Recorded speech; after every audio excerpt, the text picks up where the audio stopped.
बिस्मिल्लाहिर्रहमानिर्रहीम। खोल के देख चश्मे दिल आता है तो क्या नमाज में, हर तरफ आता है नजर नूरे खुदा नमाज में। बूढ़ा हो या जवान सब पर नमाज फर्ज है, बच्चे को 10 साल से सख्ती से लाओ नमाज। नमाज की माफी कोई है तो उठो इस वक्त अल्लाह के आगे गर्दनें झुकाकर अपने गुनाहों की माफी मांग लो, फिर खैर व आफियत होगी। मस्जिदों को आबाद कर लो तो अल्लाह पर राजी हो जाएगा। नमाज अदा करने के बाद या मालिको, अल्लाह के नामों का विर्द किया करो। या मालिको, रिज़्क की फरावानी होगी। अगर रिज़्क हासिल करना है, अगर सेहत हासिल करनी है, सुकून और चैन वाली ज़िंदगी गुजारनी है, तो फिर ये वक़्त है अल्लाह के आगे गर्दनें झुकाने का। तो उठो, इस वक़्त अल्लाह की रहमतें पुकार पुकार कर कह रही हैं। तो नमाज नबी करीम सल्लल्लाहु अलैहि वसल्लम की आंखों की ठंडक है। अगर अल्लाह से मोहब्बत करनी है और अल्लाह का कहना मान लो फिर, और अगर नबी करीम सल्लल्लाहु अलैहि वसल्लम से मोहब्बत करनी है तो नमाज आंखों की ठंडक है, उसको अदा कर लो। इसके बगैर अगर ज़िंदगी गुजर रही है तो वो परेशानियों में गुजरेगी, मुसीबतों में गुजरे, उलझनों में गुजरेगी। जैसे इस वक्त मुसलमानों पर अजाब आया हुआ है। मुसलमान जो सरबरा अपनी याशियों में खुबे हुए हैं, वो फ़लस्तीन को भूल गए हुए हैं। देखे वो अभी भी नया साल हुआ है तो वो कह रहे पूरा साल जंग लड़ूंगा, तो मुसलमान सिर्फ जुबान से मजम्मत कर रहे हैं।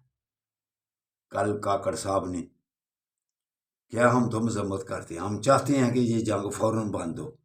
भाई कुछ अमली इक़दामात करोगे तो फिर है ना, किताबों में यही लिखा हुआ है कि दुश्मन का आमना सामना खड़े होकर करो। लेकिन आप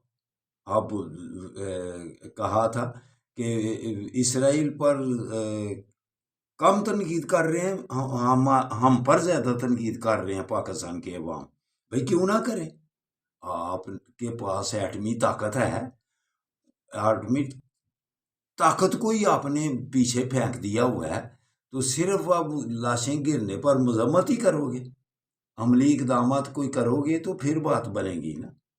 तो उठो दोस्तों, फ़लस्तीन वालों की मदद करो, तो अपने गुनाहों की अल्लाह से माफ़ी मांग लो।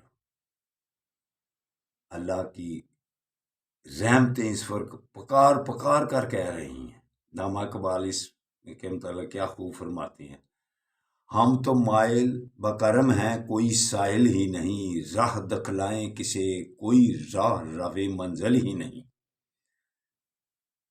तो उठो इस वक्त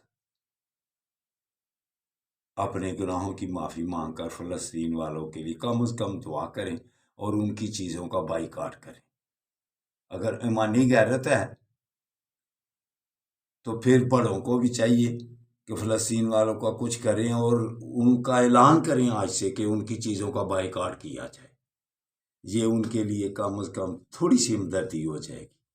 तो जंग रुकवाने के लिए जिनके पास ताकत है वो ज़रूर कोशिश कर लें, वरना अल्लाह के अज़ाब के लिए तैयार रहें और करोना की लपेट से बचने के लिए फ़लस्तीन वालों के कुछ करो, वरना कोरोना की लपेट में आ जाओगे। अल्लाह हाफिज़, अल्लाह हाफिज़।